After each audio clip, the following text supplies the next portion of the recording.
Good morning, Friday friends. It is November 7th at 9:02 a.m. Central Standard Time, and I am doing the date stamp because literally things have been changing every 20 minutes. So this is as farm fresh, so to speak, as it gets.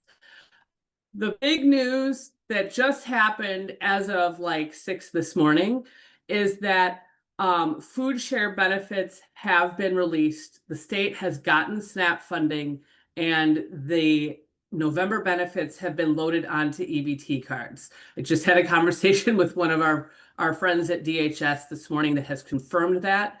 If you've been trying to follow the food share saga at all this week, you probably have whiplash because so much has happened. So very briefly in 4 bullets, let's just go through how we got to the benefits being on people's cards today. Last Friday, you might remember, a judge said to the administration, no, you need to deliver food share benefits. You need to deliver SNAP benefits to states for November. And then last Saturday, that hadn't happened. So food share money did not come to states and was not loaded onto cards.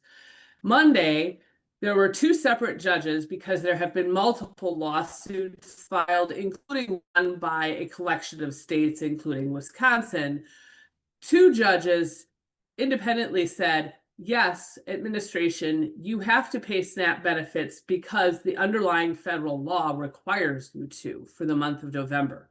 And on Monday, the administration was kind of given a choice to either pay the full benefits using funding from the SNAP contingency fund and another separate $23 billion fund that is reserved for nutrition funding in general, or they get an option for partial SNAP benefits. The administration chose the second of those two options. They were supposed to have benefits out by this Wednesday. That also didn't happen. The USDA issued two different sets of guidance over a 24-hour period about how states should be calculating partial benefits, and then also said, well, because that's not how state systems are equipped to provide benefits, it may take weeks or even months to get those partial benefits down to people on SNAP. Yesterday afternoon, a judge said, no, that is not what I meant. You have to, and now clearly said, you have to make full SNAP payments to states by November 7th, which is today. The administration has filed an appeal on that ruling, but Wisconsin Department of Health Services reported this morning that November benefits have been loaded onto food share EBT cards. There is a ton of coverage out there on this particular issue, including lots of coverage about what has been happening to people in this week where they have not had access to the normal food share funding that they were expecting. A lot of national articles. So this is a smattering of articles about this, and unfortunately, a lot of it was trying to cover what was happening. And since there has been so much that has happened in a very short amount of time, some of these articles may be out of date. One important thing, however, this is a local Wisconsin article from our friends at Independence First in Milwaukee, that I think is useful to as we think about future advocacy opportunities. This particular lapse in funding really exposed some knowledge gaps that our state lawmakers have. There are many assumptions about who are the people in SNAP and also why are those people in SNAP that are not true. About 85% of the folks who are being supported by SNAP benefits are either children, older adults, or people with disabilities. And it seems like there is some recognition that children are a group that's affected, there is less recognition of how many fixed income older adults and how many people with disabilities also rely on food assistance to meet kind of their basic living needs. So this article came out in the Milwaukee media market, and it was specific to what is the impact that not having SNAP is having on people with disabilities and the people that Independence First is trying to support. And I just want to make sure folks understand that you are always right to connect with your state lawmakers and tell them how this disruption has impacted either your community, yourself, people you serve. You know, this week has really been a roller coaster for lots of people. And I think in ways that our state lawmakers don't know. Why am I emphasizing state lawmakers?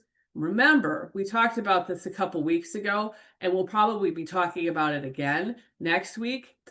The government shutdown and the disruption of SNAP was the crisis of the moment, but the larger, slower moving crisis is also coming and hitting states at the same time.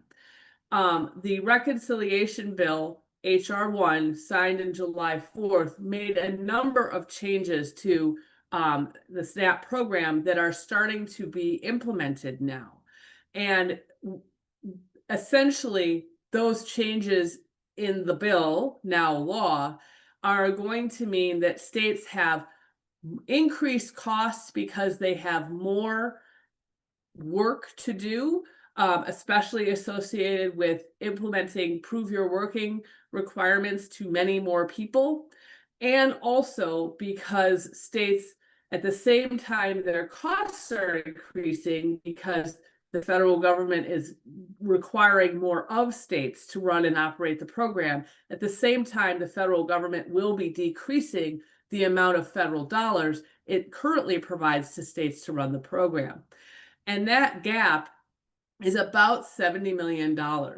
And it's very clear that our Department of Health Services is saying we need that funding as soon as possible. Yesterday would be preferable. Today is still okay because we have we need the money in hand to be able to do the work that we need to do to make sure that the state is not only operating SNAP as efficiently as it does now and avoiding penalties, financial penalties that are part of HR1, but we also need to hire a lot of people and train them to know what they're doing. And that takes some time. So the department and hunger advocates have really been trying to work with the state legislature to help them understand what a critical need this is.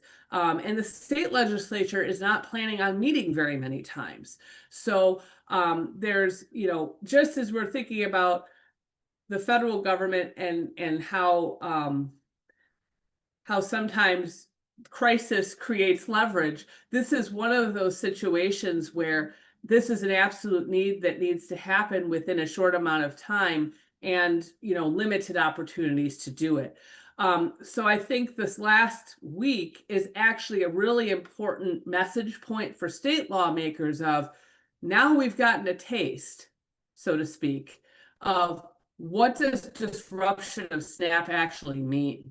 And this is a good, if there's any silver lining to the last week, which has been very stressful for lots of people who rely on SNAP, it is that it can be used to underscore how important this program is and why state lawmakers should want to make sure that it is not disrupted or, made less efficient in any way because so many people depend on it. The Affordable Care Act an open enrollment period has started. And for people in Wisconsin, we use the federally run exchange healthcare.gov. There are a couple of articles here that are useful if you are looking to share like tips or some strategies that people who may be shopping for their plan next year could use. As we will discuss a little bit later, it is, still unclear whether Congress will choose to extend or subsidies at all, or if they will extend but make changes to how those subsidies work. They could do that in, the next, before open enrollment ends, or they might not. So these articles kind of give people who are shopping for plans some advice about how do you navigate and pick a plan, and what do you do in this period where things could stay exactly the same as what you're seeing on healthcare.gov, or they could change. And how do you make decisions in this time period? One thing that is really important this year for folks is to be very, very accurate about what you think the amount of money you earn is going to be for next year. And that is because among the many changes that HR 1 made was a change that impacts people who underestimated how much money they were going to earn in a year. Next year, if you get more premium assistance than you should have because you made a mistake on how much you earned more than you thought you would, you have to repay the entire excess amount, the difference between those two things. And that has not been true. This is a change that is coming, that is being implemented as part of HR 1. So that's number one, is it's important to make sure that your information is accurate and your household size is accurate, but also you're being pretty accurate on what your income is. There are folks who have chosen to automatically re-enroll in their current or similar plans. Advice is saying this is probably not a good year to do that because there is so much uncertainty about whether those subsidies may change. You probably want some ability to look through your options and really pick and select one this time. Their other advice is that shop according to the prices that you're seeing right now.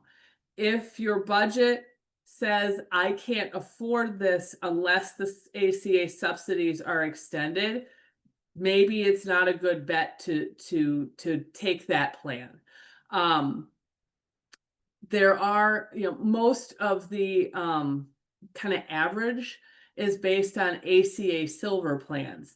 There are other plans that are available, and this article specifically talks about looking at bronze plans. So folks that have, say, a silver plan now that is affordable with subsidies, if they look at the price and say, I can't afford that if the subsidies aren't the same, a bronze plan still offers a lot of the preventative coverage and also covers most doctor visits, and it does have a slightly higher premium and deductible. That is an option that healthcare experts are just telling people, look at those options. The administration has been promoting so-called catastrophic plans. Those plans tend to have much higher deductibles and cover less than bronze plans. So, really understanding the difference of what you would be out of pocket paying for is important. Open enrollment lasts till January 15th. So we've still got a lot of time. This is probably not a year where you make your decision on November 8th. You might want to wait, and you may want to come back and check and recheck the different plan options, especially if Congress does do something with the subsidies, but the subsidies aren't exactly the same as they are now. The article also says that there are other important dates, and many insurance companies will try, if the landscape changes and if, say, the subsidies change and are approved or stay the same, and you've already committed to a plan, there may be some adjustments that happen if you've already picked a plan. But anyway, good general advice for folks who are shopping for marketplace plans now. Congress.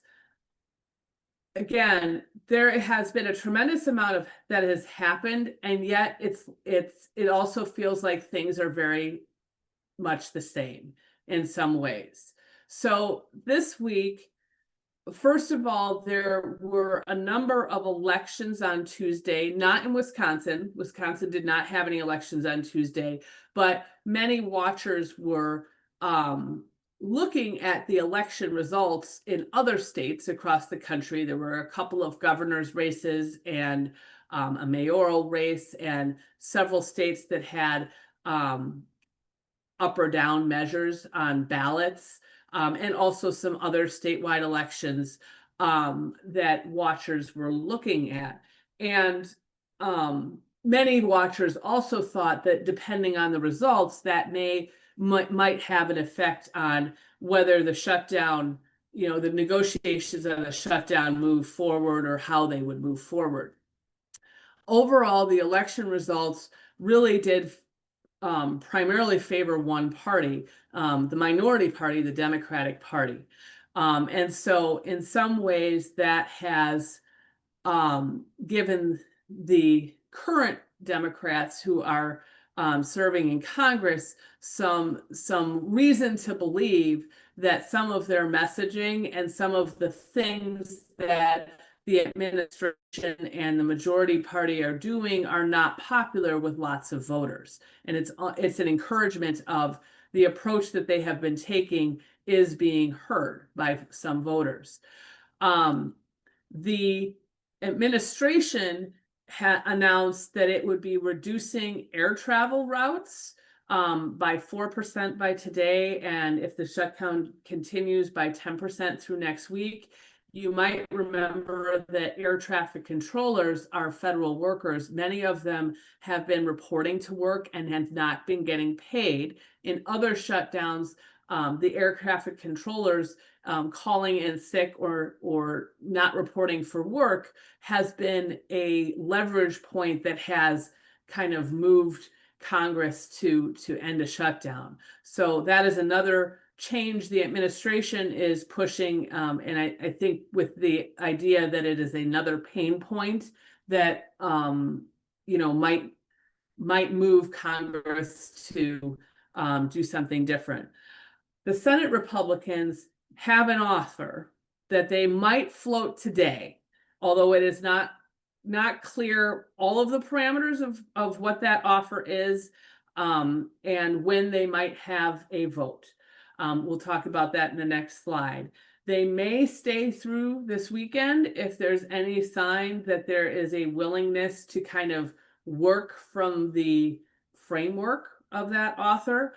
Otherwise, next week, the Senate has a scheduled recess. So there is, reason to believe that if they don't stay through the weekend and they take their recess, we will be in a similar position next week with really no movement forward.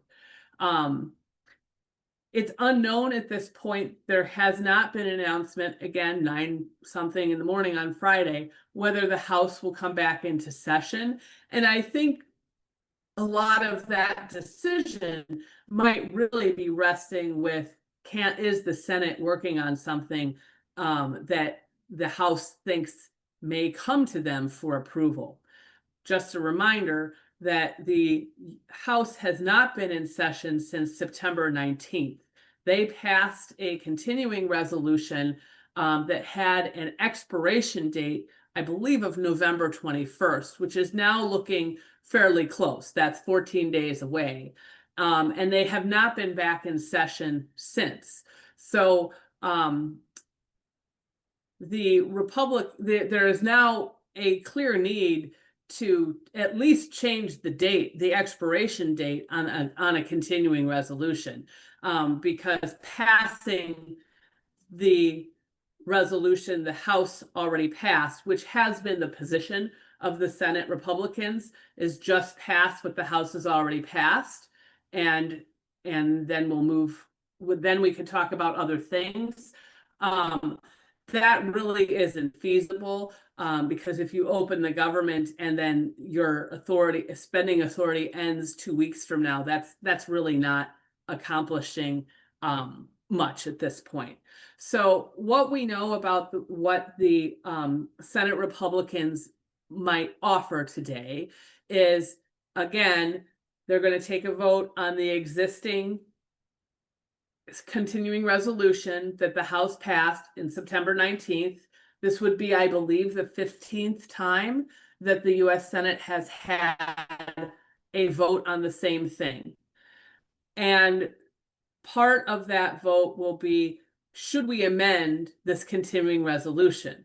And then the question becomes, well, how are you amending it? And what are you doing? And, are those amendments responsive enough to what the Democrats say that they would like to have, for enough Democrats to get on board with that amendment to pass the continuing resolution?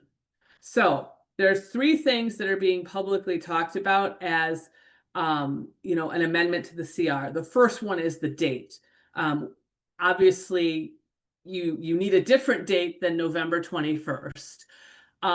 Interestingly, the Senate folks who serve on the budget committee is kind of in charge of passing the 12 appropriation bills, that would set funding for all the things government does for the whole year. They want a date that is sooner. They want a deadline of December 19th, or 18th. Which is kind of the last day that Congress is in session for the year. At least that's what it is on the calendar. And the reason why they want a shorter timeline is they think that shorter timeline will really help negotiate on those permanent funding bills, and that they can get a lot more things done. Now, the fiscal conservatives want a later date because they kind of see that as, keeping spending down at the same level and not making any changes that might be needed by federal agencies. So there's kind of a push and a pull between what the budget committee thinks is good to kind of move the federal budget process along like it would normally, versus what do kind of more conservative members feel is a longer deadline, where some of those issues and negotiations might be unresolved for a longer period of time. A second piece of the amendment is to pass a few of those 12 spending bills, and they keep mentioning USDA, which does cover food, nutrition programs, and SNAP, FDA, the military and Veterans Administration, and funding for the legislative branch, essentially Congress. So that would be 3 out of the 12 spending bills.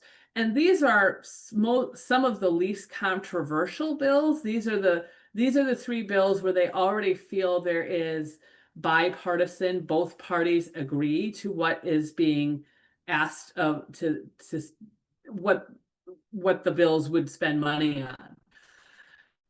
The big bill that people with disabilities worry about most is the Labor Department, Health Services and Education bill. That is one of the 12 appropriation bills, and sets the funding for everything under the Department of Health and Human Services, which includes Medicare, Medicaid, all of the disability and aging programs. The Department of Education, which has oversight over the Rehabilitation Act, like our vocational services programs, and also special education and IDEA. That is not among the bills that would be added to this offer. So, no matter, even if this would happen, there's still a lot of programming that is important to people with disabilities that wouldn't have a 2026 budget and would be following a continuing resolution until that 2026 budget is approved. The third component that the Senate is saying it wants to offer as an amendment is to undo some of the mass firings of federal workers that the administration has made during the shutdown period. Now, you might remember that there are some ongoing court cases about whether or not the administration had any legal authority to fire those workers permanently during a shutdown at all. You may also remember that the administration chose to permanently fire most of the workers in the Office of Special Education and rehabilitative services in the Department of Education. So there are a lot of positions that were really important to people with disabilities where the administration made a choice and said you folks are fired. I think October 10th was the date that happened. And now Congress is saying, well, we might undo that as a sweetener if that will help you get to the point where you vote for this continuing resolution. The continuing resolution is silent, which means there's nothing about extending the ACA subsidies or holding a vote on subsidies in that resolution. It's also silent on some of the parameters that Democrats have been asking, to prevent the White House bypassing Congress's spending instructions. Meanwhile, you have the Democrats, what they have been asking for in the other column. And, it is unclear at this moment whether enough of what they have been asking for is in this proposal to convince them to vote for it. Many watchers believe that the proposal that the Republicans might float today would not be enough. It would not do enough to address what the Democrats are saying they would like to pass. One thing to note is the Republicans have been very consistent about saying, vote to open the government, and then we'll talk about, the Affordable Care Act marketplace subsidies later. And that has never been a comfort position. It requires a lot of trust to agree to that, and Democrats, I don't think, are in a place where they feel like if they vote for one thing that they might get a vote on the subsidies. And it might not be a vote on extending the current subsidies as they are now. Why would you be interested in scheduling a vote on subsidies that might not pass? That is a strategy legislators often use, is they set up a proposal to vote on so that they know the opposing party won't approve, to make sure it's on record that they voted against one thing. And it is unclear what the support is on the Republican side for even holding a vote on the Affordable Care Act subsidies. So where are we in terms of both houses? Bottom line, even if there's something introduced today and we don't know what the entire package looks like, and we don't know whether it's enough to even, start a conversation to talk about amending the CR, finalizing any deal is going to take days.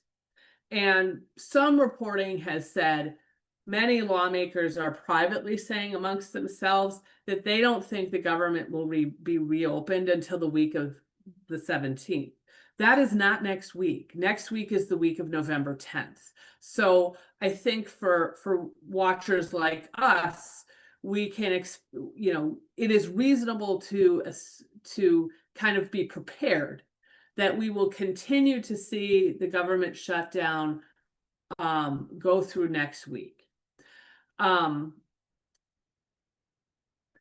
the House Republicans are playing an important role here, even though they have not been in session since September 19th. And it's important to note that while we are spending a lot of time talking about the Senate and what the Senate is negotiating, the Senate Republicans are also very mindful of what can pass the US House of Representatives, because both the House and the Senate have to agree on the same language. And frankly, the White House has to agree as well, because it is the president that signs any bill into law.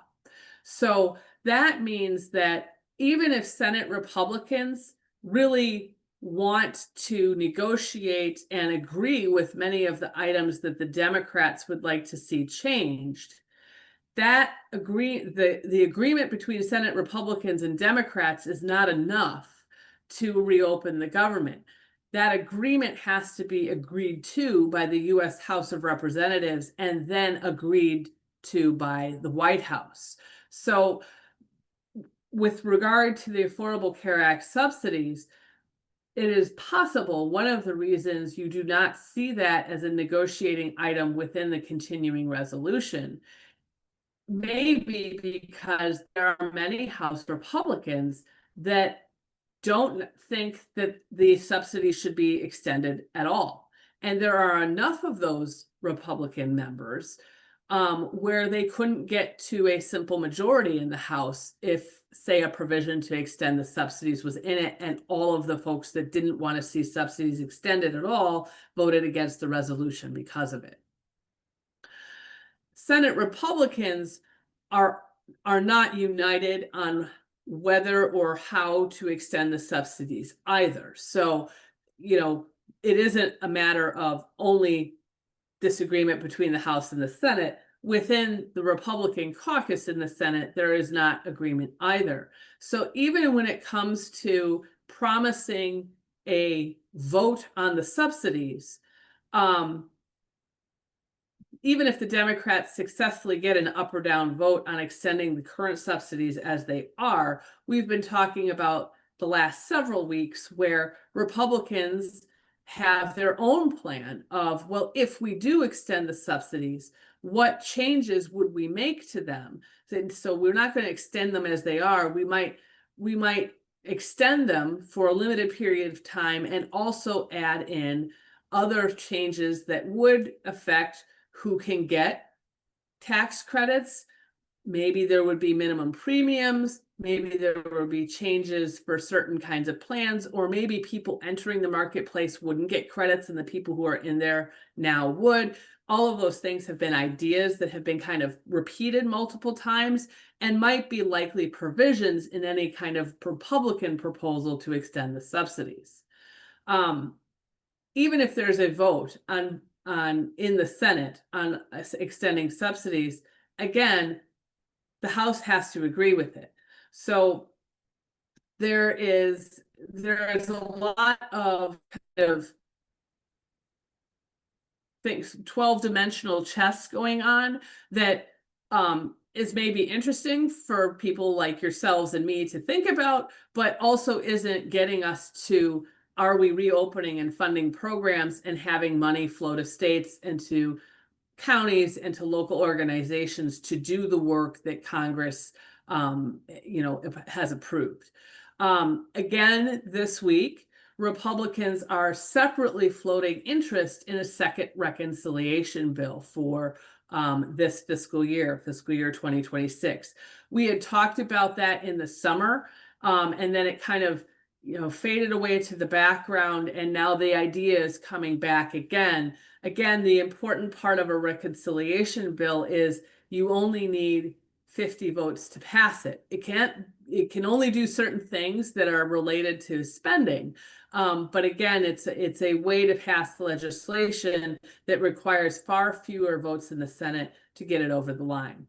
And it seems like the interest is real, but there is not a plan on what you would do, what you would put in that bill yet. Again, something to watch. With regard to the shutdown, I'm not sure I've ever seen a mainstream media article quite draw the dots between cause and effect like this one does. But I think certainly from some of the comments that we have heard from people with disabilities and families, um, it is it is out there, this idea that there are winners and losers here, and it's fairly clear who are the people who are getting paychecks, who are the workers who are not, which programs are still funded and being operated at the federal level, which programs have been shuttered.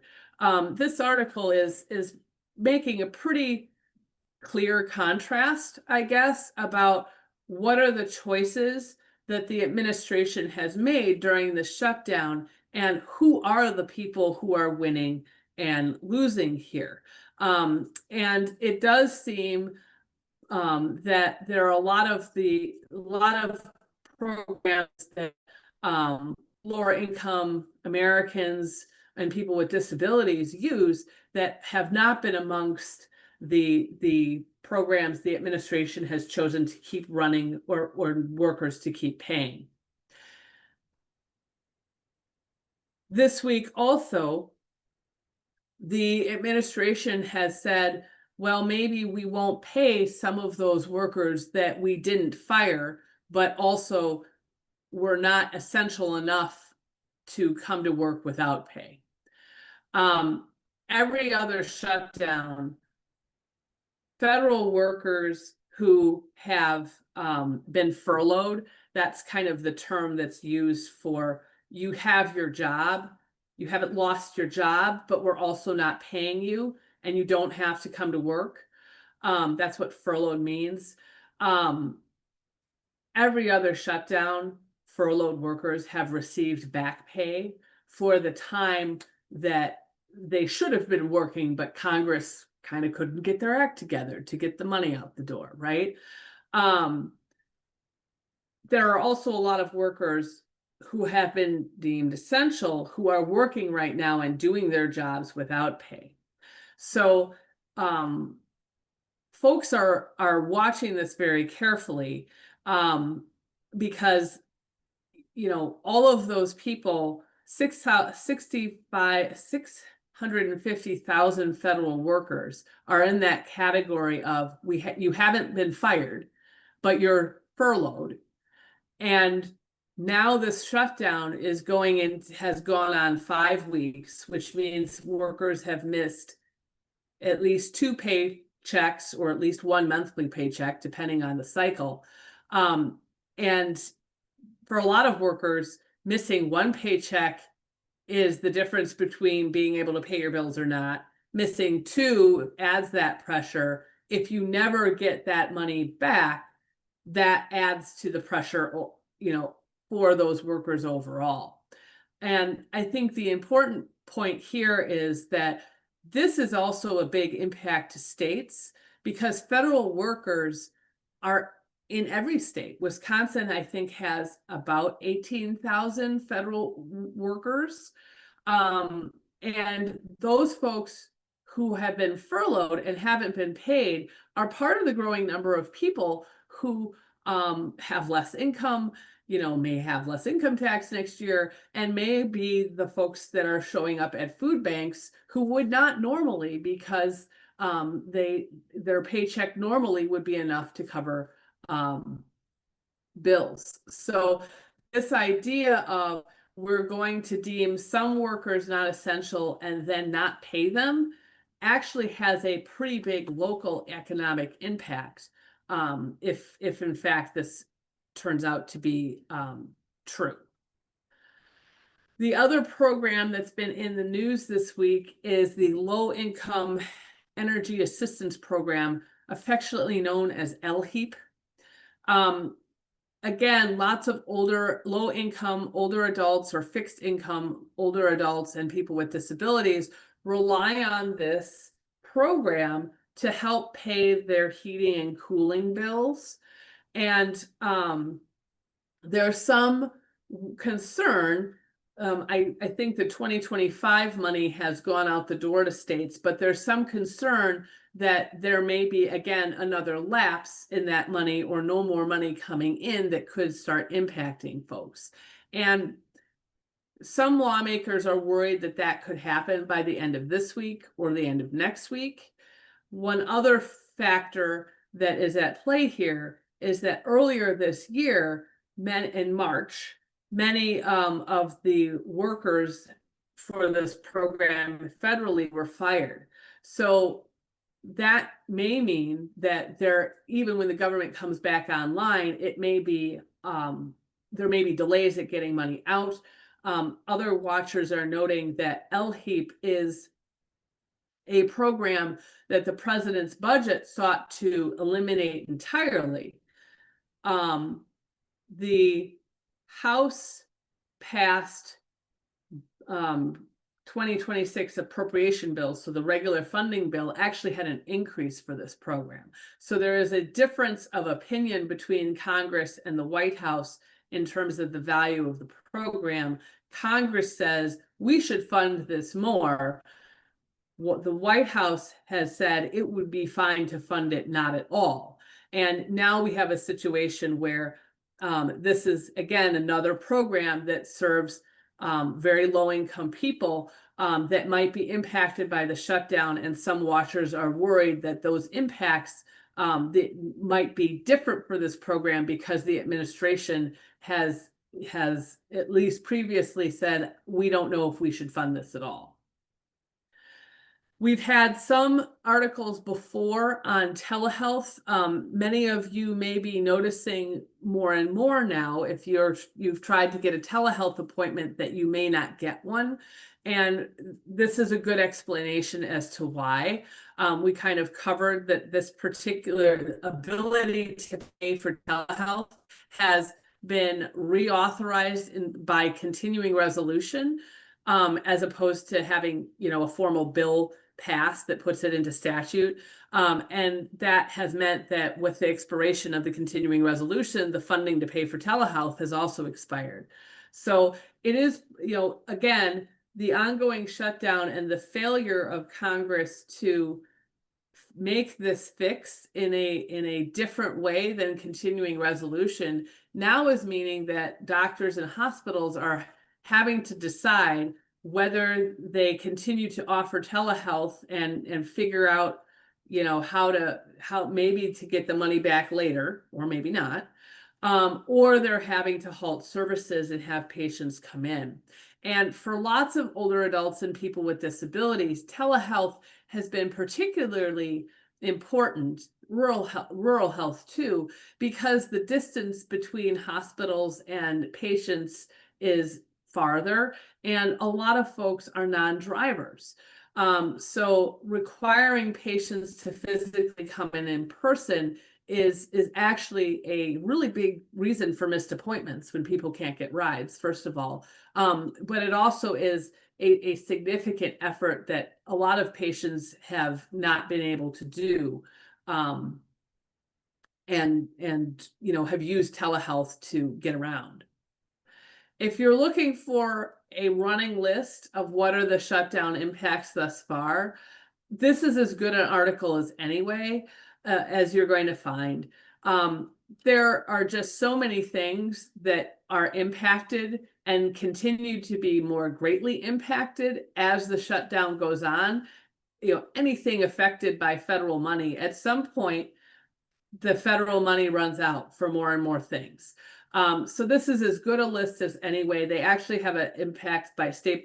Wisconsin is not listed in there, but there are certainly other states that are, and you can get a good sense of it. Again, same advice. If you're starting to have things that you're now waiting for, that you can't get customer service, you've been impacted by delays in SNAP, other things, you can always open a constituent case. And the ask for Congress is that they really need to pass a permanent budget, and they need to make sure that what they fund gets spent in the way they intend. Moving on to some of the actions the administration has taken this week. We talked, I think in maybe August, about a new request by the U.S. Department of Agriculture to states to have all of the personal data for SNAP recipients specifically. And Wisconsin and most other states with Democratic governors didn't turn over that data. But 27 states did turn over data for millions of people to USDA. Part of the concern at the time, in addition to privacy, was it was not clear how this data would be used and whether the data would be used in a way that would be not beneficial to the program as a whole. So this week, the USDA secretary claimed that the data that they received from 27 states, so not the full country, but 27 states, the data that they got shows that there's massive fraud in SNAP. And again, suggested that illegal immigrants are getting SNAP benefits. If this feels familiar to you, it is, because last February, we heard some very similar stories about Medicaid. Remember that there was a lot of claims that there was massive fraud, waste, and abuse in Medicaid. And again, the idea that somehow illegal immigrants were getting Medicaid benefits. Like Medicaid, undocumented immigrants are not eligible for SNAP, and they never have been.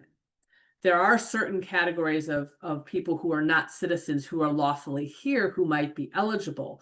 And like Medicaid, the states are verifying that status has been met if as they're applying to get benefits. So in some ways, this is very, very similar to the rhetoric we heard about Medicaid. And also, it's very, very similar in the sense that Medicaid does not allow illegal immigrants in, and the application and verification process that we have for Medicaid beneficiaries and SNAP beneficiaries is very similar, and it is designed to confirm that people are eligible for the program.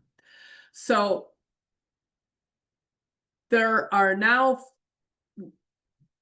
people, experts who are worrying that USDA is trying to use this data to make claims that are likely not true, or at the very least need a lot more context, and do the same kind of linkage where we have data that shows fraud, and that means we should change or cut the program. And remember, SNAP under HR 1 has already been cut. If you are looking for additional reasons to make further cuts, fraud, waste, and abuse has been a narrative that has been successful in advocating for other changes. Additionally, more data. This is kind of unprecedented. The administration this week ordered states to, or some states to look through provide their investigate certain people who are in Medicaid to recheck essentially if they are eligible, look at their immigration status as part of those records. You might remember that in the application, illegal immigrants are not eligible for Medicaid, and part of the application process is to verify that everyone who has applied meets the legal criteria and can be let in the program. So in some ways, this is an additional check on a check that's already been made, but it's not been done before. And of course, checking in certain people in Medicaid rolls takes a lot of time. And folks are worried that that Medicaid data and other data sets are being used to identify people as part of the administration's larger immigration strategy. In August, again, this was another data request that was made in August. That's when CMS began sending states names of people enrolled in Medicaid that they thought might not be eligible for Medicaid. And once again, publicly, CMS officials, Dr. Oz, in this case, is the Center for Medicaid Services Director, claimed publicly that, oh yes, there's at least $1 billion of federal money being spent on illegal immigrants, and named specifically 5 states and Washington, D.C. The article notes that those 5 states are all led by folks of one political party. And the article is also not particularly, does not necessarily believe that the statement that the CMS director made is true. We have talked about this proposed rule a couple of times before. So just as a kind of refresher, in the first Trump administration, they had worked on a rule that would change who would qualify for essentially SSDI. And there are a couple of things in the rule that probably are positive, like kind of reforming the list of jobs that people can do to be qualified, and update that list. It's been out of date for a while. But one of the more consequential things about this rule is that it would make it harder, especially for aging workers, to qualify for SSDI, for disability benefits. A lot of people would be potentially impacted, and some advocates are thinking that the estimates are actually too low, that it is already difficult to qualify for SSDI, and that if you make a hard process even harder, not only will fewer people qualify, but you may actually have people that never even make an attempt to apply because they believe that they will not get in. The administration is making a claim that the cuts are needed, like having fewer people getting into SSDI is actually financially beneficial. They need to save money to the program. And I think this article adds to the discussion of this rule a little bit more than perhaps some of the other coverage we've done. And it points out that SSI is paid for by its own trust fund, and it's completely that trust fund is separate from the retirement fund. So if you have fewer people who end up getting disability benefits, it's not going to help the retirement fund stay solvent. In fact, it could make it even more likely that the SSI retirement fund runs out of money sooner. Because many workers who are in that 50 to 60 age range who have acquired disabilities, if they can't get disability benefits, they may choose to retire early. And that would take money out of the SSI retirement fund, which increases the number of people who are using that and depletes that fund earlier. Meanwhile, the disability fund is solvent, and it would be unused. The other thing that is important about this article is it does some nice connection about how the changes in this rule interact with other cuts that have already been made, specifically HR 1. As you might remember, HR 1 also will require states to implement prove you're working or exempt requirements for Medicaid beneficiaries. People with disabilities may be exempt from those prove your working requirements if they can prove their exemption. But the best way to establish your eligibility as a person with a disability for that exemption is to qualify for SSDI. And so if you have fewer people who are able to qualify for SSDI, you also have fewer people who will be able to say, I am exempt from Medicaid's prove your working or exempt requirements that are going to be implemented in January of 2027. And that will make a lot of people who should be exempt potentially not, because they can't get into the program that makes it easy to prove that they're exempt. A small ray of good news, the courts, the National Association of the Deaf sued in federal court and argued that the administration's decision to not provide ASL interpretation violated the Rehabilitation Act. The judge agreed. So a federal court has ordered the White House to restore American Sign Language interpretation in all press briefings.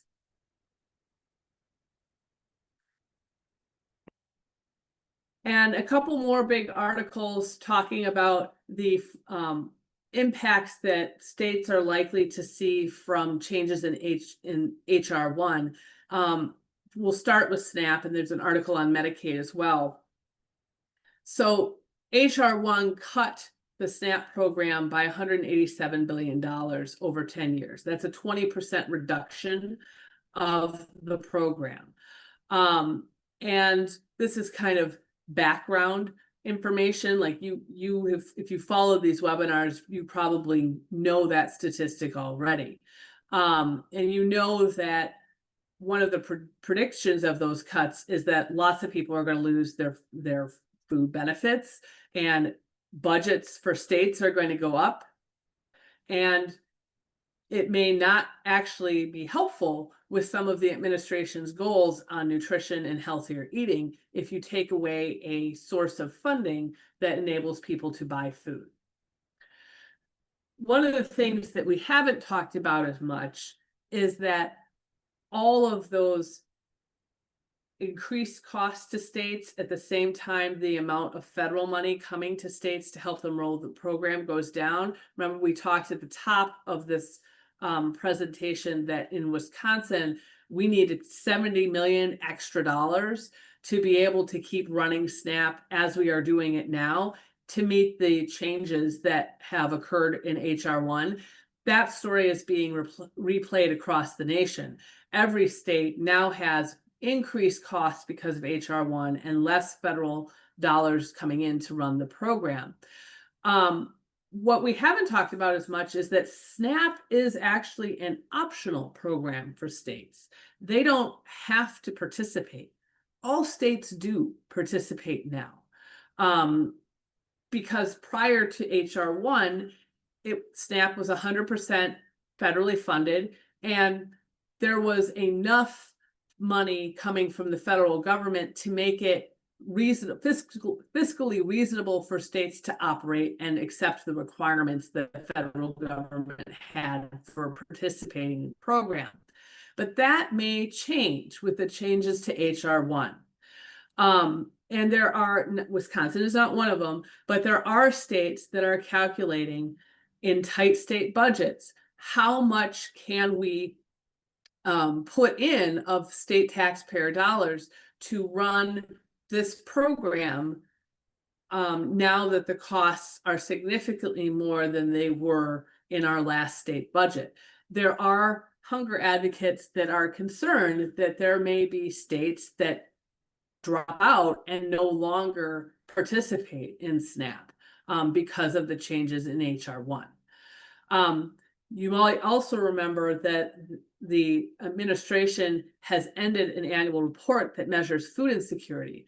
Hunger advocates are worried about that because if states do stop participating in SNAP, there's also no way to measure what that does in terms of increasing the number of people who don't have access to food on a regular basis.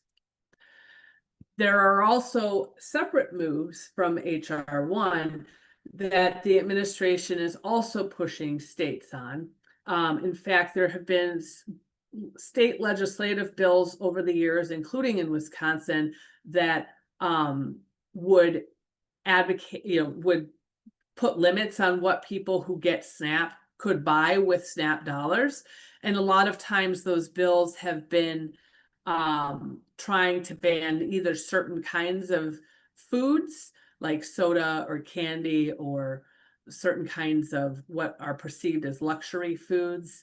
There are also states that in the past have asked the federal, instead of passing state statutes, have asked the federal government, hey, can we restrict what people can buy if they get SNAP dollars?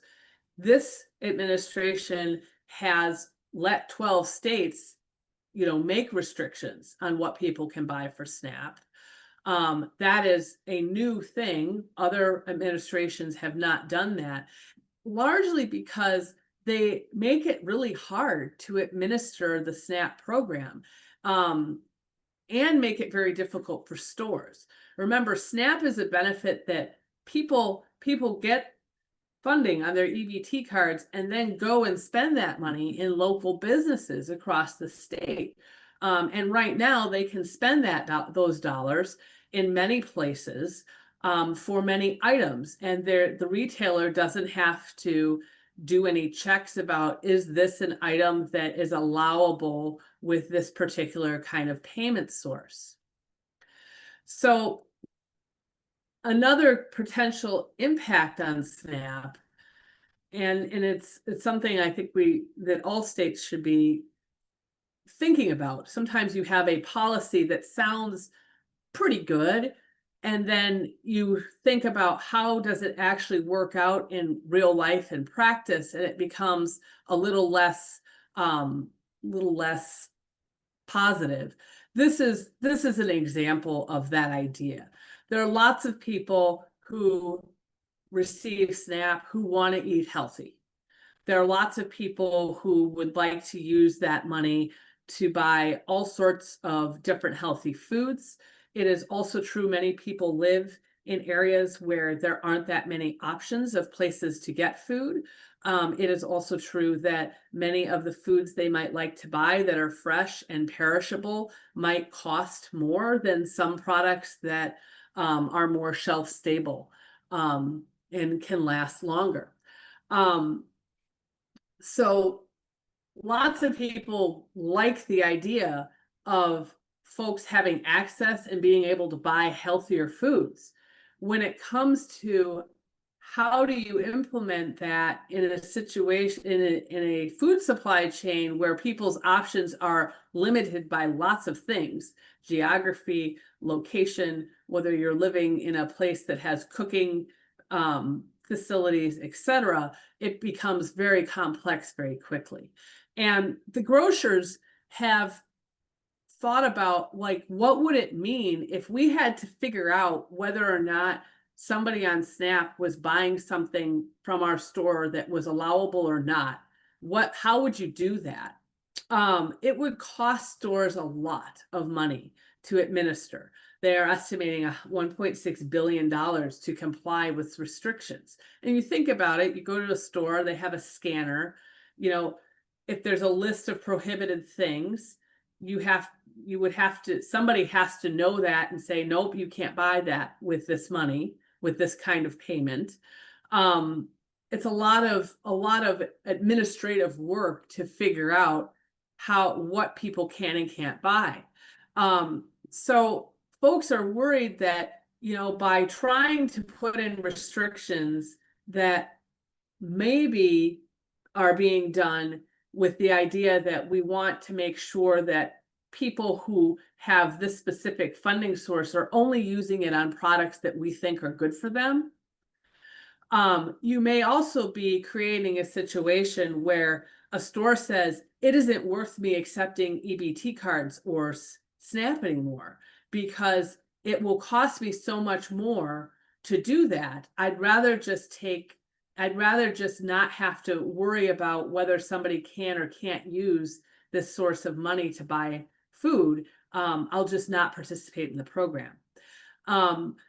Advocates are also warning that stores could just pass on those administrative costs to shoppers. Maybe there'll be stores who decide we can, we'll invest in the administration to weed out what people on SNAP can and can't buy, but we're going to make sure that those administrative costs are being paid for by our shoppers, not us, which of course leads to higher food prices for everybody.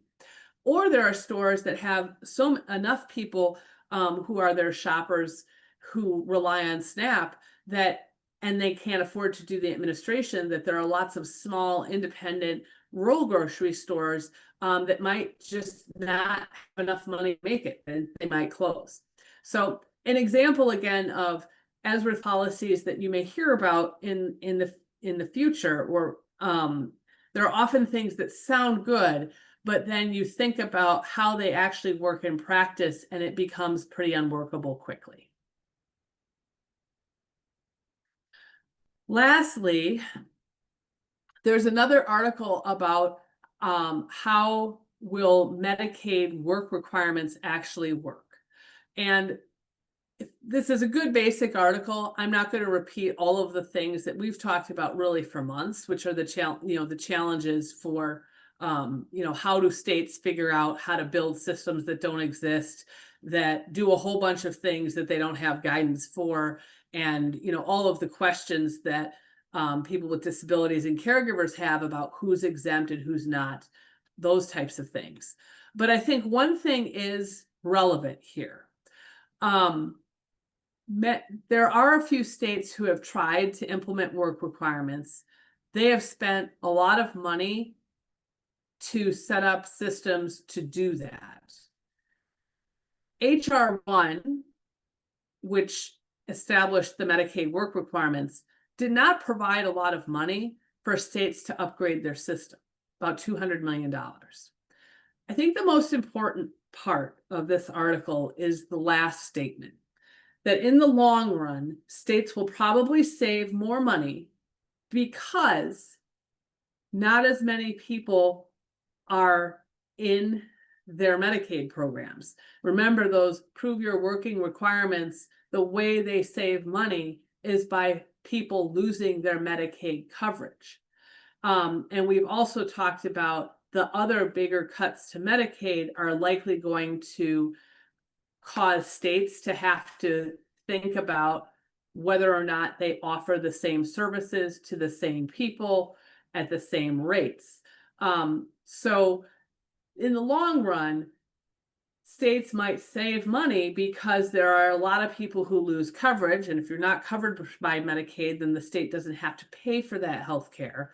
Or they will make changes that will overall reduce their amount of money that they're spending on Medicaid because they're not covering as many things or for as many people. And that those quote unquote savings will offset any administrative investment that they have to make. Why am I harping on this? Sometimes when you make a policy change, you create different incentives.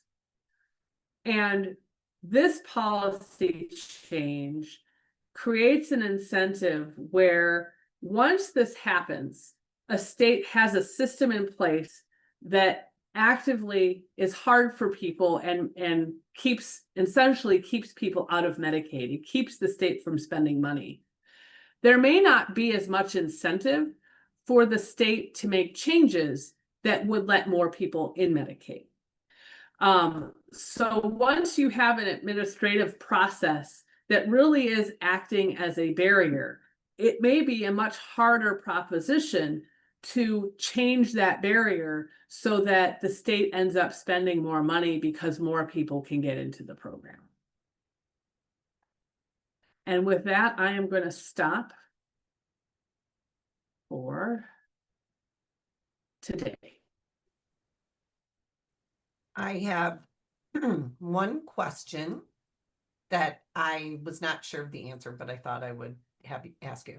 So you were talking about that in the HR1 that the penalties for the ACA, if you underestimate your income, Yeah. somebody wondered what happens if you overestimate. Were there any changes? I know in the past people would file their taxes and get a credit or a refund based on that, but and I put a link to the healthcare.gov to talk about that, but wondered if there were any changes the opposite way. I think that most of the concern is that you got more tax credits than you should have Yeah, right, versus you paid more than you should have. right. So I think HR1 is primarily targeting those people who got more tax credits than they should have because their income wasn't correct. I think if you overpay, whatever I am not aware of any changes to the process of Yeah, overpaying. yeah. Okay, that's good. Um, uh, there was a question about any new info on permanent disability eligibility requirements. I don't think I think you talked about not, For the new Medicaid requirements, not, I think that's what they're talking about. Yes. no, the CMS has not issued any guidance. Under the law, they don't have to until next June. So there are some national groups and conversations some states are having with CMS about, hey, are there ways that we can automatically exempt certain kinds of people? But there's nothing in writing has been published at this point that somebody can look at and go, yep, I'm part of that category or I'm not. Yeah. Somebody had an interesting comment about their SNAP benefits and that like it affecting their medication. Like if you take if you have to eat with the medication, and I thought that was very interesting. And then there's someone asking if you want to give any updates on our assembly bills and public hearings this week in the state, especially on the hospital, you know which bill I'm talking about, Yeah. or the school bills. So I'm just going to leave that out there. That is, you can decide whether you want to hop into that fray or not. Well, I mean, this is a webinar on kind of the federal stuff that's Yeah. happening, but people are right to note that this has been a very active week in the state legislature. On Tuesday, there was 24-hour notice ahead of time for a hearing on a number of voting bills, a couple of which would impact people with disabilities. On, I think, Wednesday, there was 24-hour notice on a bill that would really change who the hospital could decide was making medical decisions for you in the event that you were medically incapacitated and didn't have a power of attorney or a guardian. And then yesterday there was again 24-hour notice for a hearing on a couple of education bills that again have impact on people with disabilities. So we really are in a situation, and there's been no action by the state on what the increase to the state budget that's needed for SNAP to implement HR1. So there are a number of things to watch on the state level. A public hearing does not mean that the bill is passed, but there was a lot of testimony taken on all three of those topics and a lot of opposition to the current proposals that the legislature had the hearings on, both in voting and on that what's so-called next of kin bill, as well as those education bills that folks were worried would lead to more students with disabilities being excluded from the classroom. We have put out action alerts on 2 out of the 3 of them. And so if you haven't signed up for BPDD's list, that's a good source of timely information on those state issues. And we try and keep people as up to date as possible with what's And I going on. just was putting that link in the chat. So that there's a link in the chat to subscribe to our email communications. because I'm not sure we send that out to everybody who comes to our webinars. So you can grab that link and subscribe, so you'll get all of Tammy's action alerts and updates on any legislation. And I will say that we had tremendous representation. I was actually at the education bill hearings. We had a lot of people with disabilities show up to that hearing and offer the committee some really important perspective. And there were some committee members that asked really good questions. So I do think that it was absolutely worth people's time to come to those hearings. I think it made a big difference on the committee. I think that's also true for the next of kin bill, that there were once again a lot of nuances about, you know, what would this mean in terms of actual impact on downstream of people's lives that maybe the bill authors weren't thinking about when they drafted it.